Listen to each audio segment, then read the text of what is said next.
In a world overflowing with distractions, we seek meaning. How do we transform ambition into something deeper, into true fulfillment? I'm Sam Pepin, CEO of Course Educa, and I've spent years helping businesses succeed by connecting their goals to something bigger. On the Meaningful podcast, we explore not just how to win in business, but how to grow as individuals. Through conversation with thought leaders, innovators, and everyday heroes, we uncover the stories that drive us towards something greater.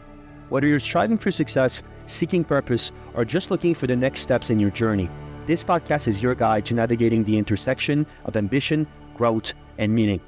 So please join me and our incredible guests as we redefine what's possible in both business and life. Enjoy.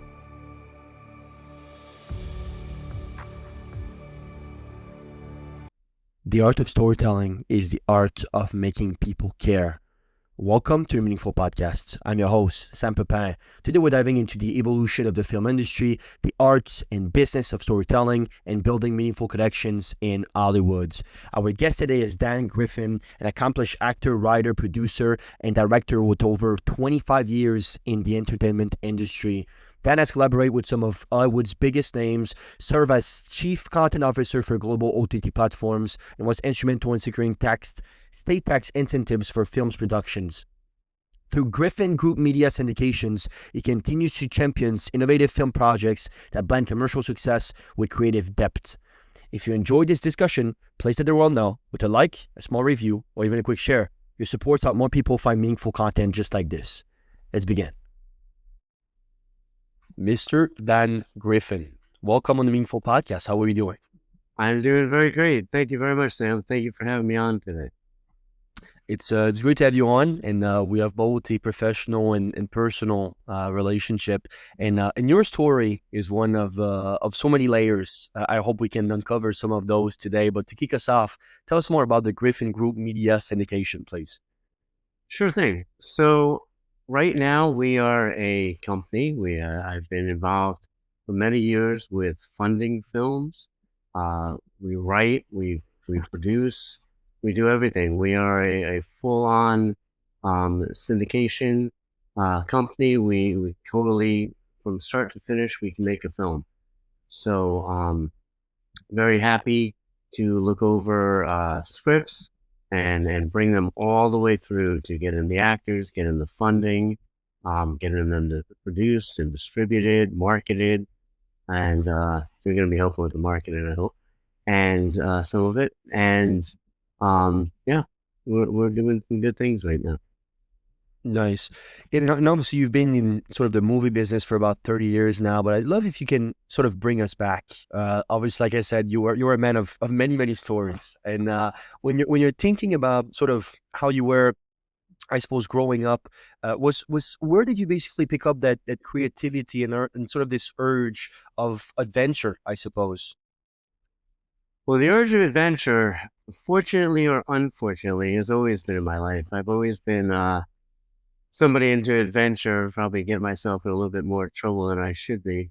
But the creativity comes from both my parents and also, back and forth with siblings as well. Almost everybody in my family was very creative. My dad was a singer, very good singer. He competes internationally with his barbershop quartet singing. Mom was always a writer and an English professor. And so that helped with a lot of that. And then my brothers and sisters all got into the arts too. Katie went to RISD and does sculpture. Sean and I had the Irish rock band, The Ruffians. Sean still is out there performing all the time and writing his music. And so very good things, all of us. Yeah. It's sort of part of who you are. And that's always been one thing I actually highly respect and sort of admire about you is just this I suppose these really goals of just living lives. I think it's something that we can definitely categorize you in. There's people that survives and the people that lives. It's always been sort of your mantra to a certain extent. I'm really wondering, sort of to get kick off into the sort of the movie route. When you're thinking about the evolution of it, right? Within you've been here for about 30 years now. What do you see basically similarity wise, and perhaps what changed between basically all these decades, and how does that basically, I suppose, affect how you see this industry as a whole? Well, the industry has changed a lot and is going to be changing even more in the next 2 to 3 years, a lot more. We're not, I don't think people are going to recognize the industry in about another 5 years, 10 years. Um, so much stuff with AI is coming out. As everybody knows, it's so easy right now to film. Anybody can pick up, their cell phone and film. We were back in the days where we were using reels and putting it in the bags and making sure everything stays dark and, having to splice things. And now, everything is, I mean, people have better computers and cameras and stuff in their homes than people had 20 years ago, for filming stuff. So that's all changing. You're getting your editing systems for free.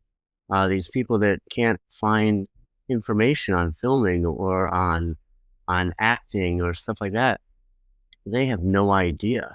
They're so used to everything being handed to them.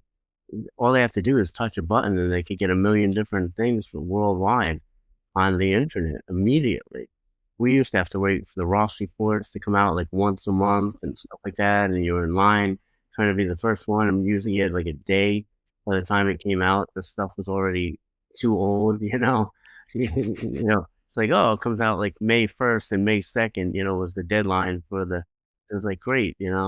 Um, so that's a lot of it. Everybody has hands on right now.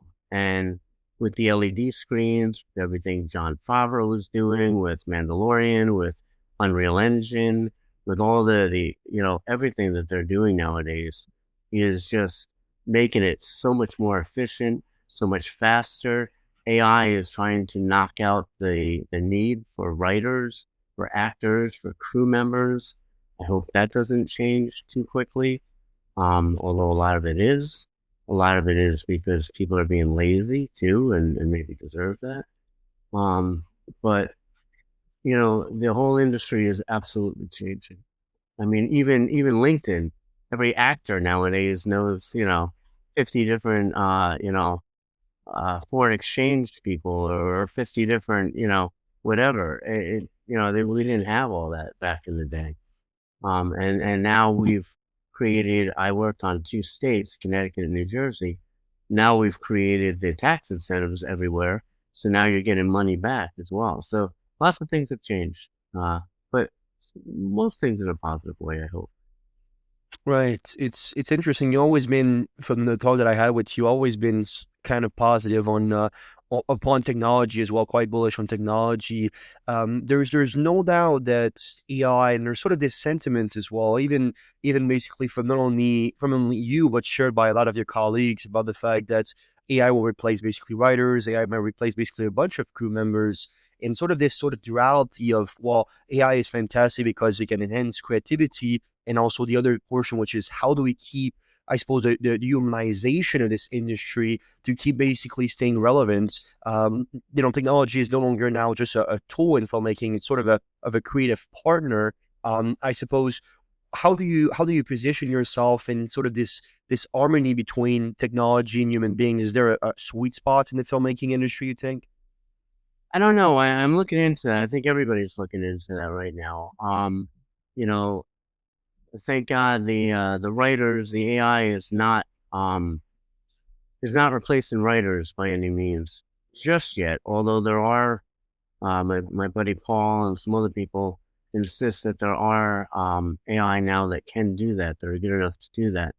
But for right now, I think that you still need an active director, meaning human being, to help them tweak things, especially with the writing. That a lot of AI is taking the collectivity of everybody on the internet, and let's if everybody could write that well, obviously everybody would be doing it. So if it's taking that collectivity, the writers are still above that. Um, I saw some AI that is actually editing and putting together films based off of scripts without actors, with AI actors. Again, you still have to direct it, the car slammed into the tree in this one scene, and the guy kind of gets out like, it's like, well, I think their reaction would be a little different if they just, so Right, right. and then it rewinds it and it makes them sadder or hurt. And it's like, okay. But I saw that and it's like, wow, you look at, I think everybody is looking to make so much money. The actors have killed the industry over the years. They want like 40 million, 20 million for one shot. It's like, you know what? You're doing something you love. To be asking for that much, you're really killing the industry for everyone else. So I see why a lot of people would use that. I see why a lot of these unions, you sit there and you're having you're filming and you're paying some guy to sit in a truck for the next month because he drove it in and has to drive it out and he doesn't do anything. He's sitting there smoking, you're paying him for 40 days.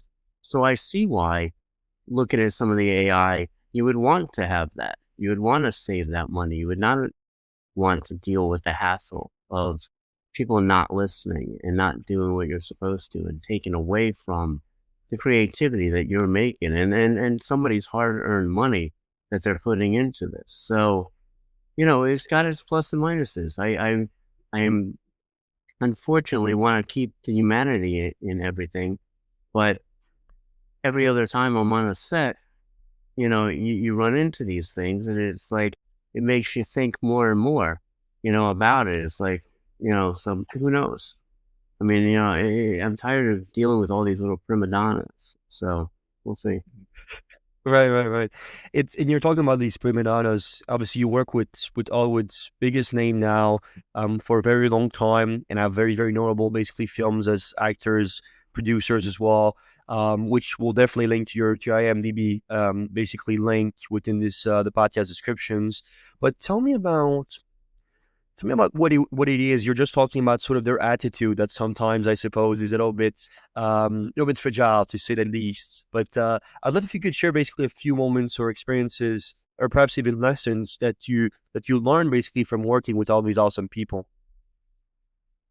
There's a lot of lessons. Humility, being humble is probably the number one lesson. And everybody from the very top, I'm not dropping names, from the top to the bottom, just have to be humble. This isn't rocket science. This isn't saving lives. This isn't like brain surgery. However, it is extremely important. I mean, during the times of, you know, regressions, depressions, during the worst things that happen in the world, everybody turns to the entertainment industry. And it is here, and everybody wants it.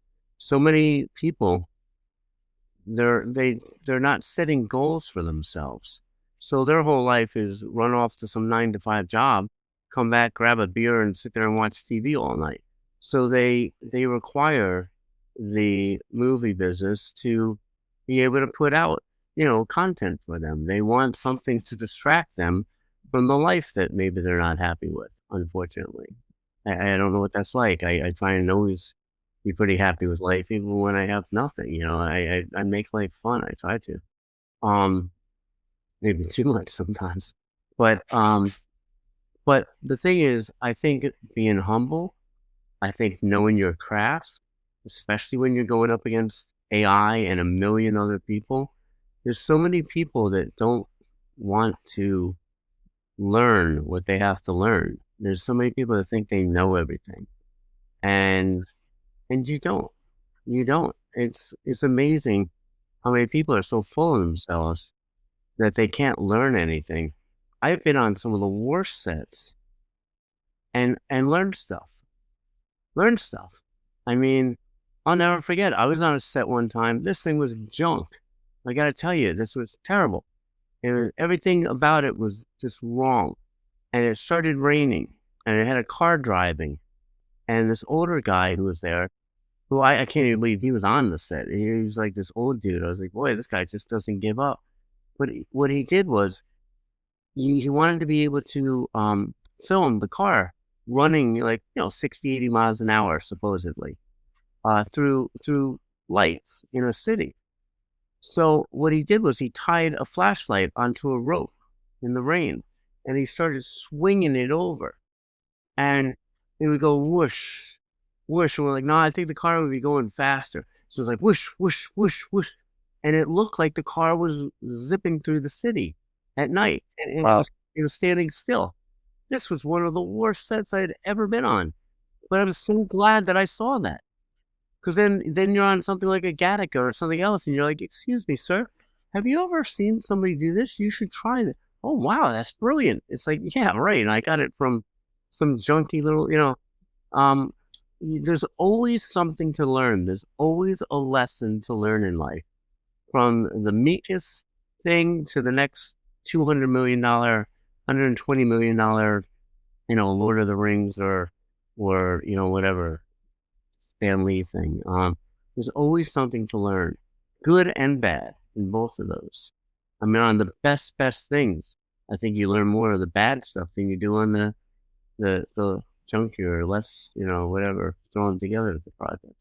And that's the other thing. As far as thrown together, you know, we always learn prior proper planning prevents a piss poor performance. Same thing. You have to prepare. You have to be humble. You have to prepare. They always talk about luck. Agmendino talked about luck. It's the place where opportunity meets preparedness.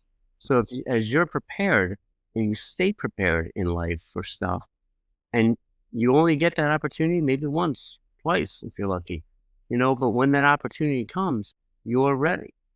So these people who make fun of these up and comers who are like pumping their gas and looking like they're dressed to the nine, and people think they're ridiculous. Well, they may be ridiculous until they're in a coffee shop one day and meet, the nephew of whatever, Scorsese, and he goes, my uncle, da da da, they would love you, and the rest is history. So you never know. Beautiful. Yeah, absolutely. And that's a key component of humility, I think, is being a lifelong learner. Like you said, you can learn from basically the top, you can learn from the bottom, you can learn from anything and anyone if you truly seek it. But one thing involved within that is basically the shift in perspective. One that is very interesting with your basically story is that you're obviously you did many films as an actor, you did also many films as a producer, and I'm a I don't know who said this, but there was an interesting quote, which is a great actor tell a story, but a great producer builds the world for that story to exist. Maybe you'll recall who that is exactly. But I'm really wondering for you specifically, perspective wise, how different or similar it is to be basically an actor within a scene compared to being a producer within that films. And I suppose tell me more about not only your involvement within both of these worlds, but also your enjoyments, and I suppose the pro and cons of seeing these two perspectives. Yeah, well, like I said, it's always the more you can learn, the better. And I didn't go to film school. I wish there was more things I did learn. Um, lots of people knock film school, and I have before too. But the thing is, there's not many chances you get as somebody sitting there who doesn't have that. You get your hands on a red camera or $80,000, yeah, editing suite or whatever the case may be. So everything has their good and their bad. But as far as the acting and the producing, I think what I was leading to is I think that the more you can be involved with film, the better. I tell people, and I know I'm still not answering your question, but I tell people, if you get the opportunity, start off as a production assistant, start off as a PA, and learn the ropes. I mean, you don't have a lot of responsibility when you're a PA. You're not going to get yelled at as much. Make your mistakes. Learn the stuff. Learn how to PA in everything. Go to try every different thing. See what you want to do. You may Right. think you want to be actor, producer, writer, whatever, and find out that you love makeup because you PA'd, or you love wardrobe, or you love doing stunts, or whatever the case may be. So it's always good to look at different aspects of the industry of a film.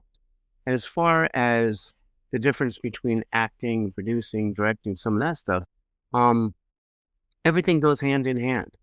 the better you are in your craft as a producer, the better you are as an actor, the better you are as a director, you see the world through everybody's eyes.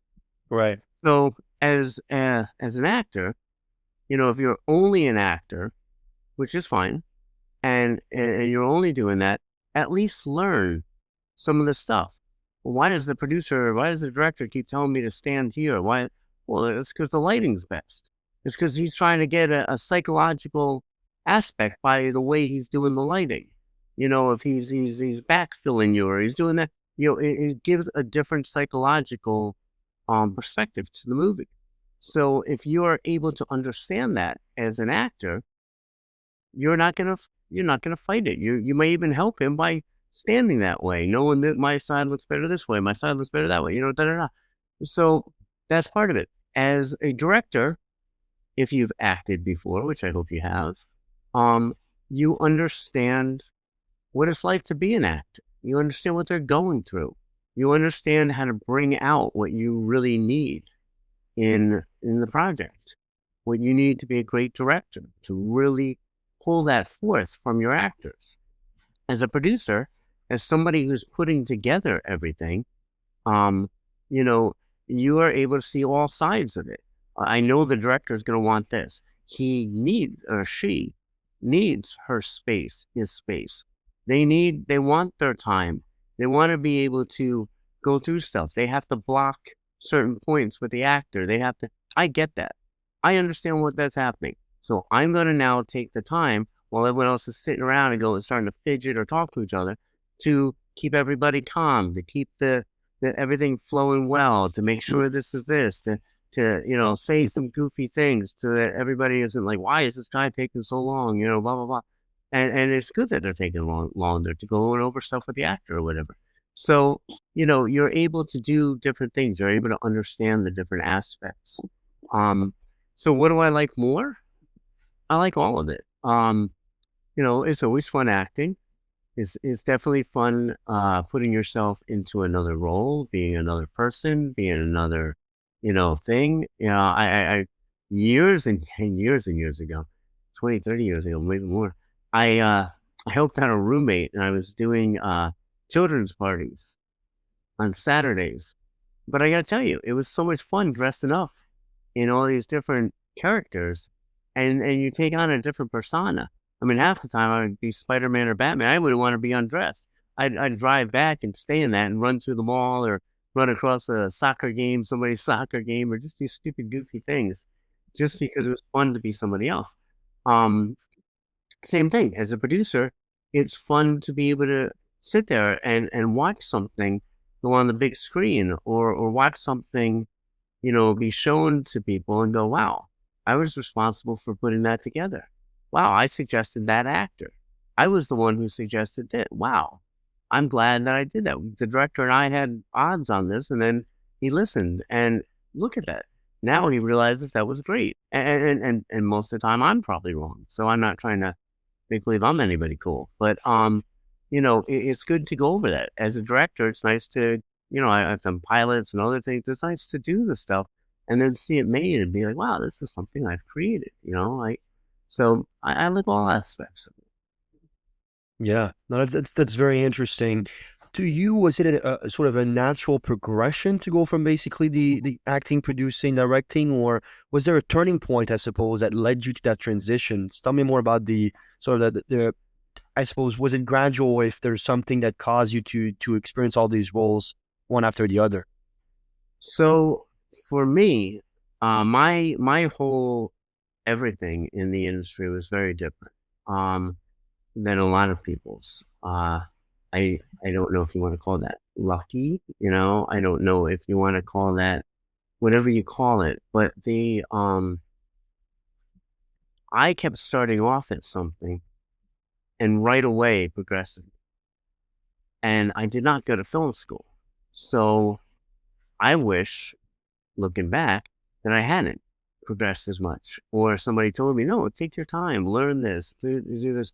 Because I'd be a producer going back, learning stuff that I had missed in the steps coming up. that I wished I had it. The first thing I ever tried out for ever, it was Central Park West, the television series, and the one of my core theater actors in college, when I was going back to Western Connecticut, was saying stuff and actually said a lot against going and doing film stuff, TV stuff, because they were so into theatrical. And I'd been in theatrics. I'd been in off Broadway and stuff. So I was like, "What are you talking about, dude? I do this stuff all the time." But the thing is, I went there and we didn't get seen. Our group didn't get seen of extras. We were supposed to be seen through this one window, in the other section of the bar. So he asked us to come back the next day. So the next day I came back, and again we didn't get seen. And everybody's complaining, "I'm missing work. I'm doing this, and I'm not getting seen." It's like, well, if you're not getting, if this is too much for you, man, drop out. Like, I don't understand. That's what you want to do. So the third day, there was only 2 or 3 of us that came back and said, "Look, you're the only ones that came back. Would you guys read for this waiter position?" So I read for a waiter position, and then wound up becoming the waiter at one of the places that they hung out at, one of the bars they hung out at in the show. So he actually gave me a name. So I was Tommy, and I got my SAG vouchers and everything I needed to become SAG right then and there. And when the show was going off the air, he said, "Look, I thought I had some talent. I'd like to give you an opportunity. I wish I had more people like you because of something else I'll tell you in a minute." But he said, I want you to report to California if I set this up for you, you better report there with this acting manager. I said, "I'll go if I have to walk." Boy, I wish I never said that, because my car broke down in Maryland. We were going to New Orleans, and then I was going to go over. My car broke down in Maryland, and I hitchhiked from Maryland to California. But that's what got me the job in Central Park West. He asked us to come back the next day. I didn't have the money to come back. I was living in Danbury, Connecticut. So I walked around the city all night. And again, they didn't use us. They asked us to come back again. So again, I came back for the third time. And I walked around the city all night long. I only had like $5 to my name. I had $1 coffee at a diner, and I just had an everlasting, cup of coffee there. And so on the third day, I'm doing my part, and he goes, "Hey, I just wanted to ask you, is everything okay?" I said, "Everything's great." I said, "Why?" And he goes, "Well, I noticed you're wearing the same clothes for 3 days in a row." I said, "Yeah, I didn't have the money to go back, so I wandered the streets all night, so I'd be on time for you each day." And he's like, "Oh my God, I wish I had more people like you." And that's when he took my name and number, and thank God he did, because the show went off the air 3 weeks later, and that's when he hooked me up with Brian Lloyd.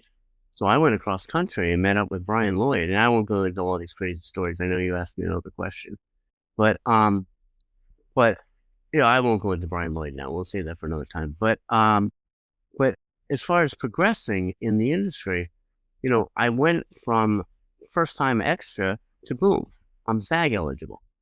And right around that time, I got in on Bravo Giorgio, this short film that was going to the Italian Film Festival, and we won it. And I was a PA. I didn't even know what a PA was. I had only been extra once in my life. I barely knew that, let alone what a PA was. So I didn't know you weren't supposed to talk to the director, who I was probably upsetting by talking to him. But I said to him, I go, "Look, if these guys are all Italian, and he's being buried, shouldn't he have a crucifix? Shouldn't he have a rosary?" And he goes, "Oh my God, he should have a rosary. Can you get one?" So I ran around to every single, knocking on every door. We were in New York City filming. I went to every door in that skyscraper, that apartment complex, asking somebody if I could borrow a rosary, and they could come sit on set with us and watch the movie, and I'd give it right back to them. And sure enough, I also brought up 2 other things. He goes, "Oh my God, I can't believe nobody said anything. The script supervisor. That's brilliant." Yeah, of course. So we won the thing, and he said, "Look, man, I attribute a lot of that because of stuff you said. Would you be in my next thing?" And now this time he brought me up as a little bit more than a PA, which I probably should not have been more than a PA. I had barely been a PA. And Right. So then I was in something else after that, a commercial, a theater performance, something. And they asked me to be, whatever, PA, second PA, TPA. And again, I didn't really know what I was doing. I was just trying to figure it out. Somebody asked me to give stuff to the director. And the director was sitting there yelling at the stage manager and stuff like that. He's like, "You only do these 5 things." Da da da. He's yelling it. You could hear him from everyone. Everyone's just leaving. And I was like, "Oh God, I have to give this to him. I'm gonna have to stay here." So I was sitting there. I was scared. This guy's gonna come out, and he comes out, and the first thing he goes, "You, do you know what a stage manager does?" Well, everybody for 15 blocks knew what a stage manager did after he was done yelling about it. So I said, "Yeah, they do 5 things. They do this." And I rattled off what he said. And he goes, "You're fired. You're the new stage manager." So my first time ever being more than a PA, now I've become a stage manager. Everything. And this woman who I made friends with, who we hooked up, we had a good time. But she actually was the one who was guiding me how to be a stage manager. Go over there, go over there, no, the whole time. So she helped me. Thank you very much. I won't say her name now that I said that, but thank God for her. And then the next thing I'm an associate producer on something, and there was an actress that I was very dear friends with, Janet, and she's a wonderful actress, and again, doesn't really know because she was an actress. She didn't really know that much what a producer did. She does probably now, but didn't back then. So somebody was looking for help. They had lost their husband, who was a big time producer, and she was looking for help with what she did. And she said, "Do you know anybody a producer or anybody that could help me?" And she goes, "I think my friend Dan's a producer." I'd been an associate producer once ever on some micro independent nothing film. And she's pitching me to somebody whose husband, found financing for Casablanca and this and that and the other thing, And Wow. yeah, he was an older guy. She was an older woman. And not quite that old, but he was. And so next thing you know, she's handing me projects that I don't deserve to have had practically now, let alone 25 years ago. This one's from Scorsese. This one's with, Don Lyman. This one's with this one. This one's with Barry Levinson. This one's with, and I was like, oh my God. And she's asking me. So I had no idea. She's like, "Can you help me find finance?" I'm like, "Sure, I'll do what I can to help you." I'm calling friends that work for, Pepsi, asking if they can introduce me to the head of Pepsi, or I had no idea what I was doing. And so I fought my way through it for a long time and started getting into that, and then started learning some of what you need to do to find financing, and then learned everything else, the negative pickups, the foreign pre-sales, blah, blah, blah. And, started learning the industry that way. And then from there, started going backwards to learn the other parts of the industry that I had totally skipped over. I got acting and singing and stuff like that I had done my whole life. Writing I had done my whole life. I won awards. I won stuff through West Point. I had children's books. I wrote for Quest Comics. Acting, writing, that I understood. But being a producer, no. Being in the movie business, no, I didn't. So, which I upset my friends when I went out to California. If you weren't, Tom Hanks or Arnold Schwarzenegger or Julia Roberts, I didn't know who you were. And I was meeting people. I mean, a little bit better than that, but the general people. I mean, I met Christina Applegate. I met Christopher Lloyd. I met all these people, Gene Simmons. Yeah, I knew who they were, but because I'd watched their TV shows, I watched their movies. But if you weren't huge, I didn't know who you were when I first got out, and all the opportunities I probably missed because I didn't know my craft and know the industry were probably amazing. So now I'm always trying to learn everybody that I can. Right. It's pretty fair to say from this example that your resilience and sort of your fire basically mentality, I suppose, of just, hey, I'll know it, right? There's another story you might want to tell about one time that you were starting to dive into commodities, and the fact that you didn't know much about that world at all either, but you just took 2 weeks and fully get ramped to speed basically with at least the basics of it. You just have this sort of mentality of whatever it takes, we'll do it and we'll make it work, which I think is very interesting. There's one thing then that always fascinated me, and since you've been occupying all these roles, I think you'd be the right person to sort of walk me through it. When you're thinking about sort of bringing a project to life, right? The challenges, the triumph, and so on. Can you walk me through the process of getting a film done from just barely having an idea all the way to the production, sort of the hurdles along the way and sort of the main steps in that format? Many hurdles, many catch-22s. That's the problem with the industry. So many catch-22s, which is what, I hate saying it, but what makes some of the AI potentially interesting to people. Because most people can't get $8 million for a film, $100,000 for a film, So being able to make some of that without it is interesting. But as far as start to finish, you have an idea, that you create into a script. And I remember, even when we started, they didn't have all the stuff at first. And I mean, I remember we were on the computer trying to, count.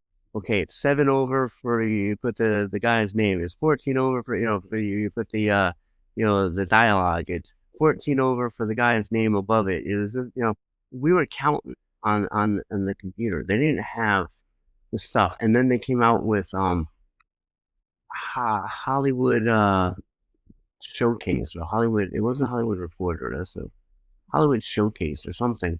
And that was one of the first things they had. And then they were doing all the movie magic and the Final Cut Pro and the final, final draft and all that. But they didn't have all of that back in the day. In the very, like in 90, in the early 90s. And so it's first off writing your script. And that takes a lot. So many people, and I applaud anybody who writes up a script, anybody who gets 120 pages, 94 pages, whatever the answer is, in a sequence that makes sense and stuff. I applaud you. Now you have to be ready to rewrite it. Everybody, you get these beginning writers, and everybody thinks every period is laced with gold. The golden turd, as they call it, The golden turd, it's the most perfect thing ever. You're not Shakespeare, you're not whatever. And even that, nobody even knows if that was really him or not, but I won't get into that. But, but you have to rewrite it. There was projects that I was a writer. There's projects I knew were good, but I rewrote them several times. I was just with one of my old partners. He used to think his stuff was golden, and his outlook on life, because he had never lived any of life, you have some guy at the end going to commit suicide, and the reason he doesn't commit suicide is because he looks at the next building and there's somebody about to jump off that building, and he decides, oh, that looked horrible, I'm not going to commit suicide. It's like, that is the stupidest ending. And it's like, come on, man. That's as far as your creativity goes. Hang up your writing pen there, buddy. But it's really it's about rewriting. It's about rethinking. It's about research. I had a mentor friend, Tony Lover, who was amazing. And he used to research his stuff, which is why he taught some of the biggest writers in the industry how to write, because he'd read magazines, he'd read books, and he'd cut out articles, he'd cut out stuff, and he'd put them in a box, and he'd have them. When he was talking about 1800s eyeglasses, he would have an article about them and how they'd fall off or how they'd break or what he knew. So it totally sunk of reality when he, when you saw his thing, a smart of reality. You really, you knew it. And, so you have to have a good script. That's your basis for everything. Once you have a good script, then you have to find some people who believe in you. Usually a producer who believes in you. A producer, a line producer, somebody that starts taking it to the next step, but eventually it gets to a producer. And the producer then at that point reads it, believes in it, gives you suggestions, helps you change some things, um, potentially, and then starts shepherding the project. And they take it to, they take it to start finding finance for it. Most do. I mean, that's what you're supposed to do. Most producers don't. There's only a couple of us that actually find financing in the entire industry. I mean, the hundreds Interesting. that come to me, they don't find financing. They don't, and it's not financing, it's funding. Financing, I hate that word. That's not right. You don't finance a film, you fund the film. Um, but you, they find the money for you, the funds for you. They also help you to get some of the actors that either you have envisioned, because lots of times it's good to have an actor that you're envisioning while you're writing it, helps you write it better. Or if you have no idea who you want, then they help you to get some of the actors that you would want, uh, either through a casting director, their own relationships, whatever. Eventually, is going to a casting director either way. That's how you save money on your casting either way. And you have to have a casting director. But they find people, a line producer or an associate producer, to draw up a budget, to create a business plan, a deck for you. Because you have to be able to have a pitch deck, an executive summary, a business plan, something that you're showing to people, both actors and directors and producers. You have to get people interested in your vision. And your vision can't be 120 pages stapled together, it can't happen. Which almost none of the first time writers ever are. It's always like 280 pages. That you want to watch their face drop, you tell them it has to be like 120. You're like, what? I have to cut out 3/4? It's, you do. Or make it into a trilogy. But, so you get to that stage. Then you help get the crew. Once you find funding and you get everybody's schedule, all matched up together, then you have to start finding, the crew. And you either hire people or you have your own relationships. I have my own relationships with most things now that I can pretty much walk the film all the way through. But it's always nice to still ask your people, your production manager, your assistant, your AP, your associate producer, your line producer, who they like to work. The director is going to have his camera crew that he probably likes to work with. This group is going to have this. This actor might want, a certain makeup artist, a hair and makeup artist, Right. So you have to be flexible too. Again, it's humility. I can't be I am the producer. It's this way or that. That doesn't work. And you want to be able to work with people because you're going to be on set with them for months, at least a month and a half. And God knows how long pre-pro is going to take and how long distribution is going to take and the market and everything else. So you're going to be with these people for a while.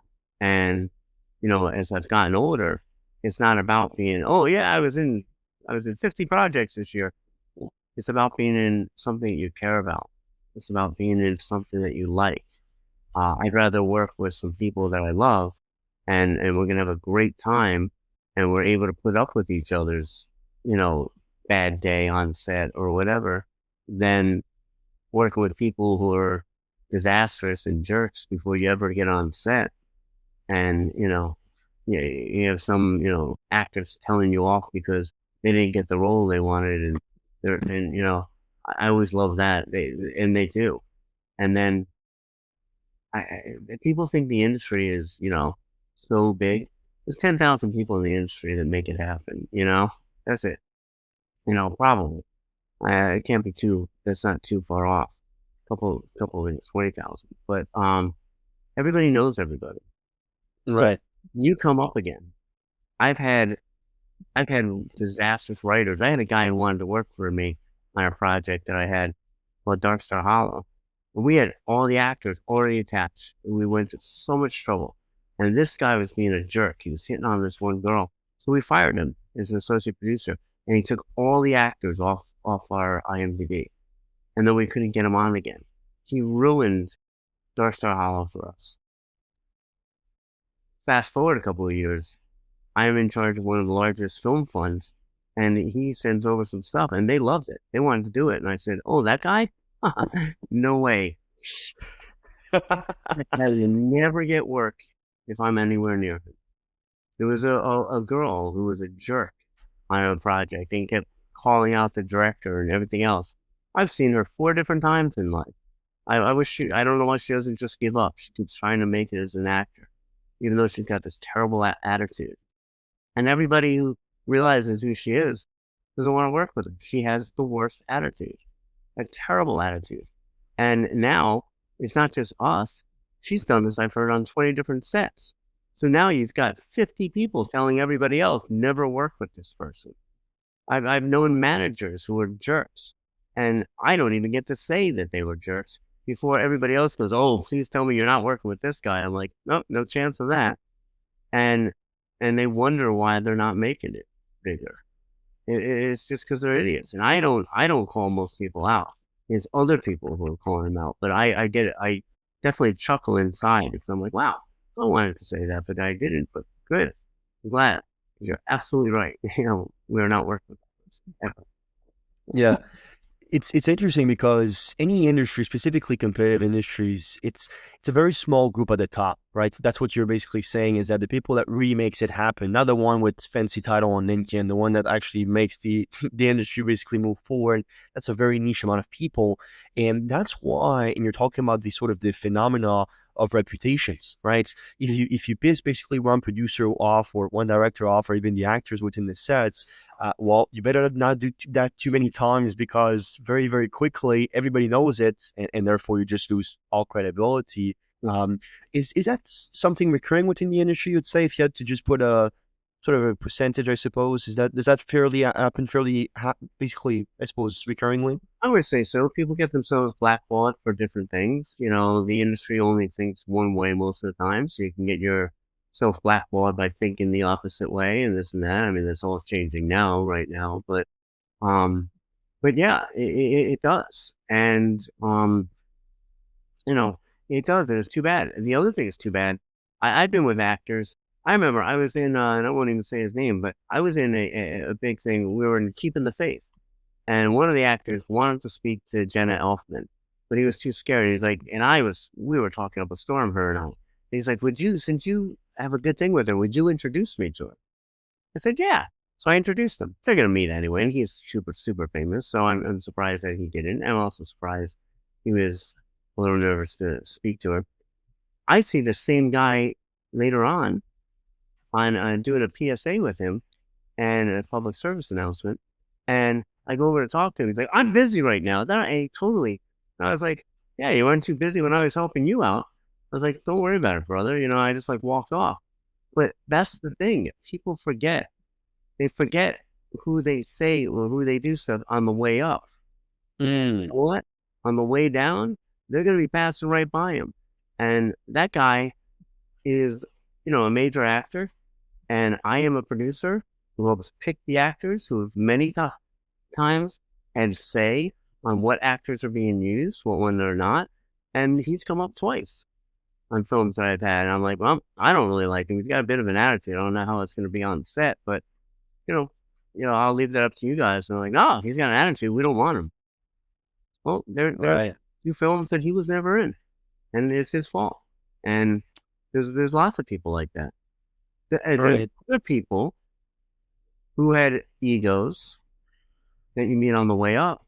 One guy almost got in a fist fight with, and literally, and he actually came back and apologized.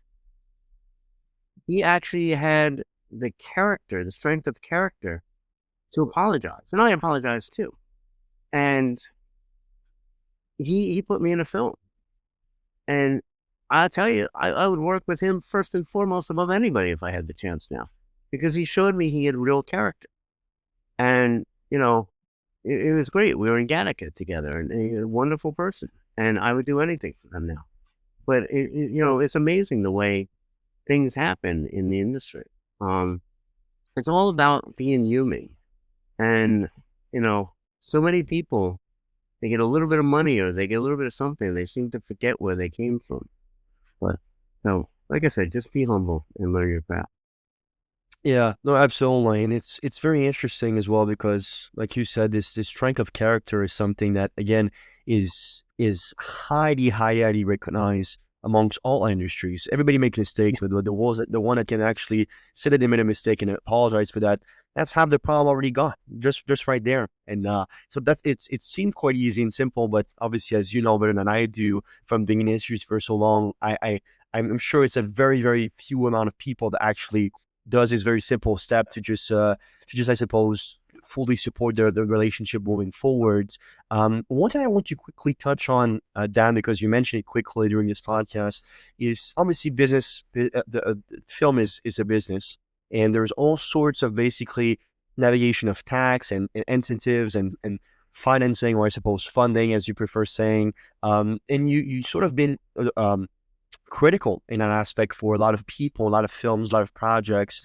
But and you also have basically tax incentives in two states. Now you mentioned Connecticut. Excuse me. What's the other one?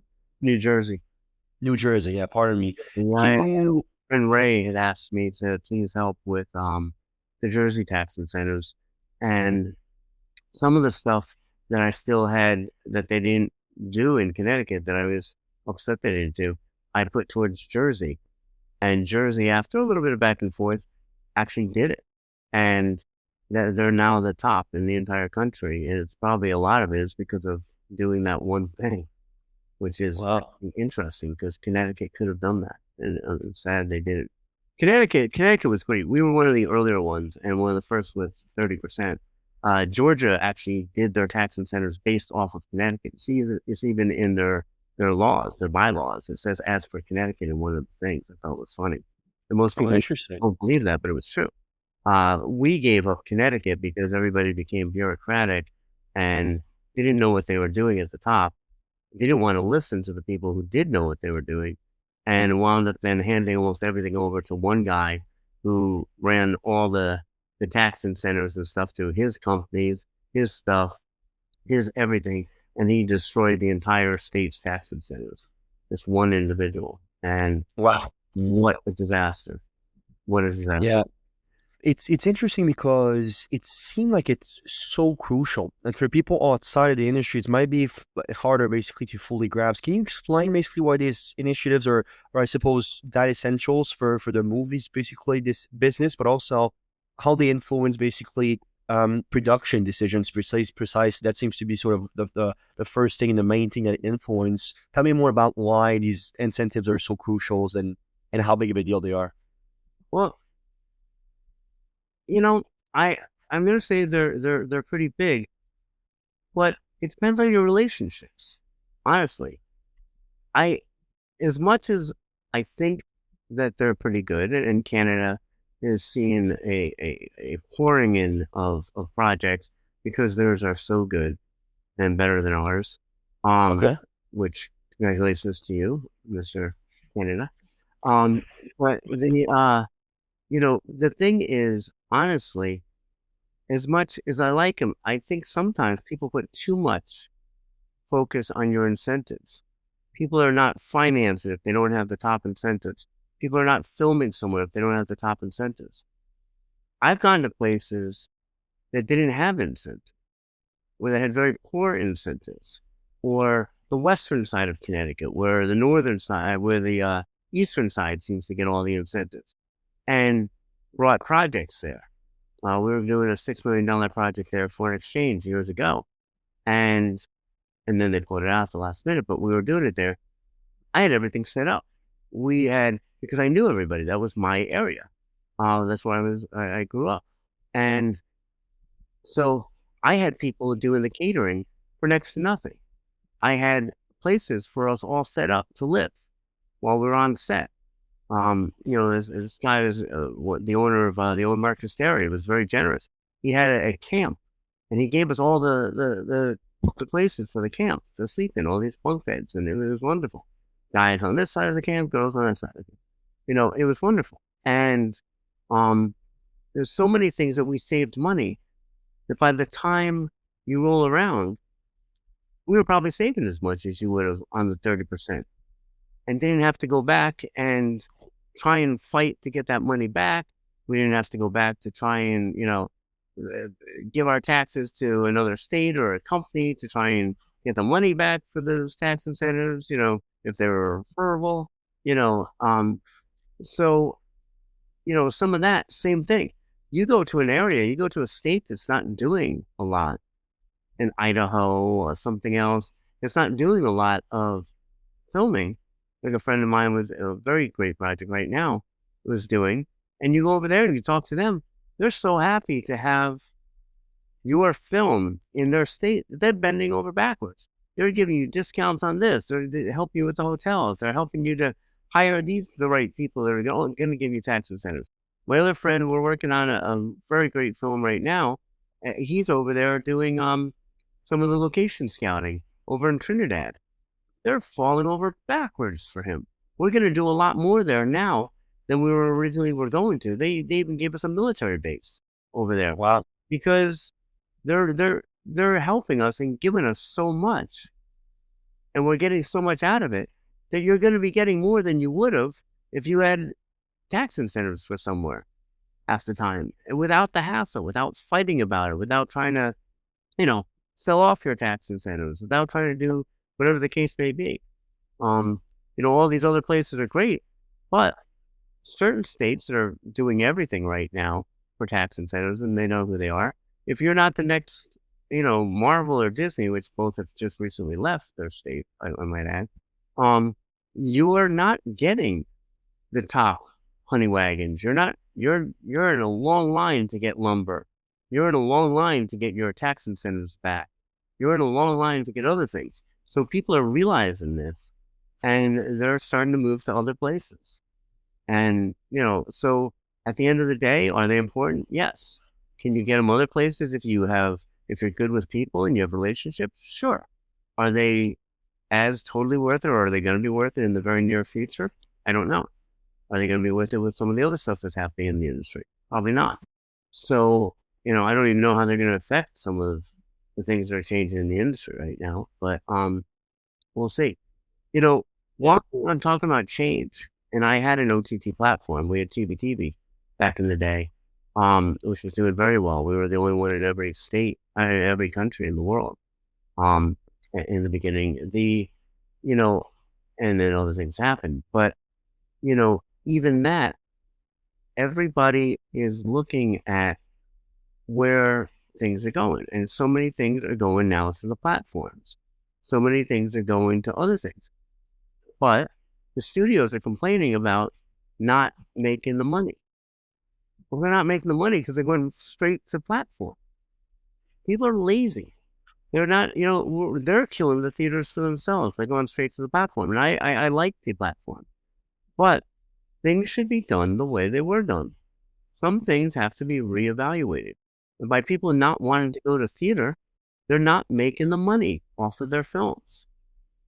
They should go to theater, even if they're, even if they're four-walling it and going to one little location, even if they're only keeping it out for a very specific time, even if they're only going worldwide and not even domestic, they should do something with theater to get it out, to make the money. And the problem is, people are saying, and they brought it upon themselves, that theaters are becoming so expensive, it's this, that, and the other thing. But there's different ways to make theaters more worthwhile. I'm working on something right now, which is going to totally change the way, it's going to change the entertainment for the theater. It's going to make it so much better. People are going to want to go there just to see this. It's going to be amazing. And this company that I'm working with, I don't know if I should say them online, probably not, but they're phenomenal. And they're going to draw so many more people back to the theaters because they're just the top. They're the top of the top. And Yeah, yeah, that's very interesting. When you're thinking about the future of movie syndications and distribution, which is something that you obviously focus with your company in particular, you talk about AI, we talk about technology, we talk even about this OTT platform for a little bit now. What trends basically do you see emerging in media syndication in the next 5-10 years? You said that you think that the sort of the whole industry will be completely revolutionized within probably even within 5 years from your words. Tell me more about basically where you see all these pieces of the puzzle sort of coming together I suppose as a finished product. Well, as a finished product, a little bit nervous that it is going to be a lot of AI. And I don't mean to keep bringing that up. We're not trying to psychologically tell people to go AI. Like, don't. But well, who knows? Do what you have to do. It is going to make life easier. But the thing is, I think a lot of stuff, thanks to a lot, John Favreau and Mandalorian and the way they were filming things, things are so much quicker now with the LED screens, and you're using a lot less of the crew, and you're seeing stuff in VR before it even happens, in Unreal Engine, seeing stuff different ways. Holograms are coming back, and that's the company I'm working with. I'm working with probably one of the largest or the largest hologram company. Immersive stuff with immersive viewing is going to Yes. be something in the future where you walk in and it's all around you. The holograms are going to be right there. You're going to be able to see a concert or UFC, WWE, whatever, battle or a boxing match or something in Japan that's being filmed in Ohio, because you can see it in 3D. You can see it not in 3D in holograms. 3D is fun, but 3D is kind of in and out. Holograms are what's going to be one of the major things in the future. For Interesting. digitizing everything. So, but our medical, our communication, our education is the way of the future. Some of the stuff with one of the gigantic social media platforms that I'm working with right now. They are combining all the other platforms, and what they're going to be able to get out to the world as far as marketing is bigger than anything. And that's going to be humongous for marketing. That's going to be, incredible. So everything is changing. Everything is evolving. So we'll see. But it's Beautiful. not a we'll see, it's a definite. In 3 years, it's going to be definite. In 5 years, you're not even going to recognize. Very interesting. It's beautiful. I want to finish this interview then with more of a personal note. Obviously, you've done so much already, and you have this. I feel this surge, and I know you personally, so I know that you have an urge. Started, man. I'm That's exactly right. That's where I was going. That's where I was going. Indeed, you're not even getting started. So I suppose from a not only a legacy standpoint, but also sort of of the future, sort of colliding the past and the future, if you will, in a singular questions. What impact do you hope basically to leave on the entertainment industries? And I suppose you mentioned a few, but what projects are you currently working on that excites you the most? Am I allowed to say names of projects? Yeah, you are absolutely. I'm always wondering about that. I always get worried that I'm not allowed to. But I'll answer the first part first. So, as far as stuff that I'm leaving, a lot of the stuff with the holograms, I am going to be leaving a lot of stuff with this new social media platform. I should be leaving with everybody. A lot of the stuff I learned from having an OTT, I still would like to get a lot of that more out there to people. Might have to start another OTT. I've been asked to be a part of a bunch of them, so we'll see about that. But I've done stuff, even little things. I mean, I remember Film Finance, when I asked him if we could do an LOI for a completion bond. He thought it was the most ridiculous thing on the planet. It wasn't 6 months before his company was using it, and now they do LOIs for completion bond. That was me. I had a friend who for years tried to get their film out, finally got it out in January of, I forget the year, and halfway through January, end of, beginning of February, whatever it was, they came out with the DVD. So he got, whatever, 40% of all VHS sales. He barely made a buck off of that. But it's 3 months later, he wasn't making anything off of VHS sales. Everything went DVD. So I created, and this was me in the industry. I was the first one in the contract that said, or things yet to be invented. And everyone said that was ridiculous. What do you mean things yet to be invented? That sounds ridiculous. Now, every studio, everybody uses that. They they use that. At the end of after I sign my name on my email, I put a non-disclosure agreement. So like people don't realize when I have money how many things have been gone around that I see like three of their names on the film. And I'm like, wow, I put them together. Ooh, whose name is missing from there? I have all these things. People don't even realize what's happening, what I've already created, and that they use that I actually create. If I can say that, I can't believe I'm actually, but I guess until I become more famous, or till I become famous, or get bigger things off the ground, that's definitely something to stand on. As far as what I'm working on right now, got a lot of projects. We have I was always called the king of content. I was Yes. a chief content officer for two different things, for Ubiquity and for TV. And then since with relationships and because of getting into finding financing, I know some of the A-list producers. In fact, a lot of them. I know a ton of everybody working their way up to be A-list producers and directors and writers, and I get a ton of projects always. And people can send me projects anytime.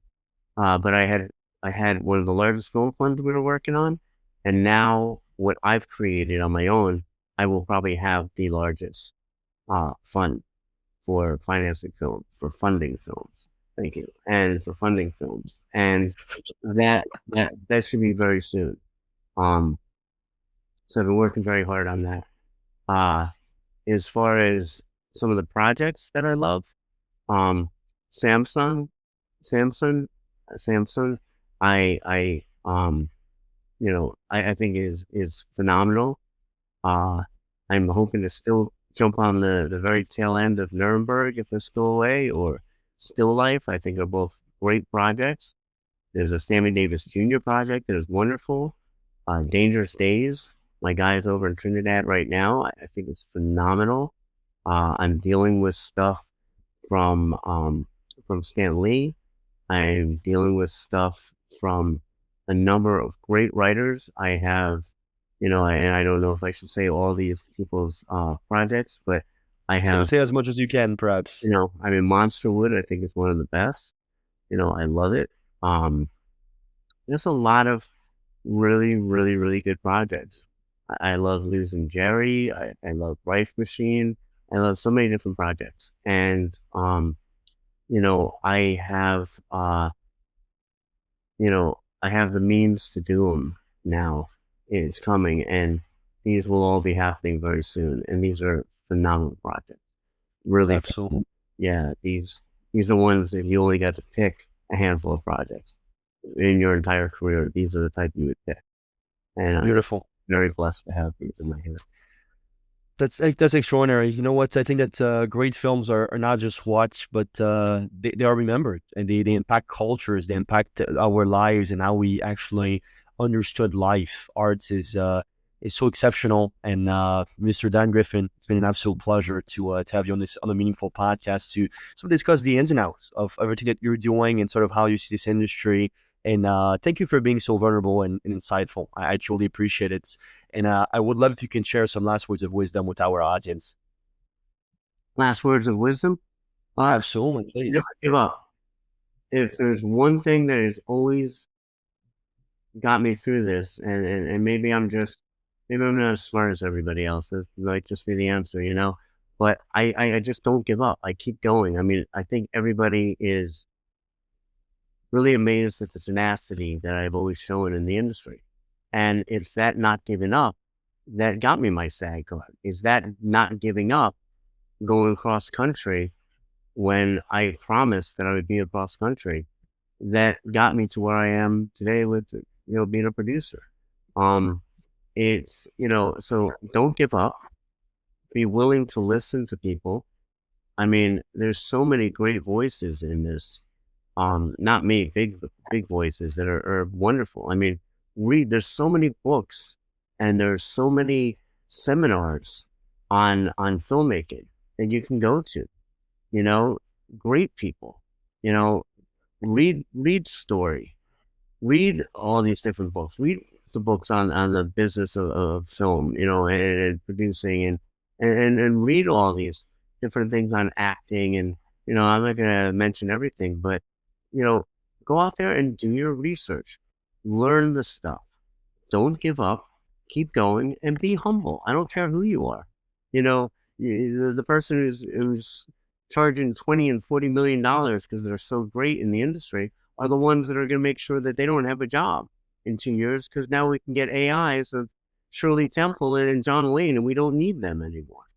And so rather than pay $40 million for one person or $20 million, you might as well make 6 films for that much.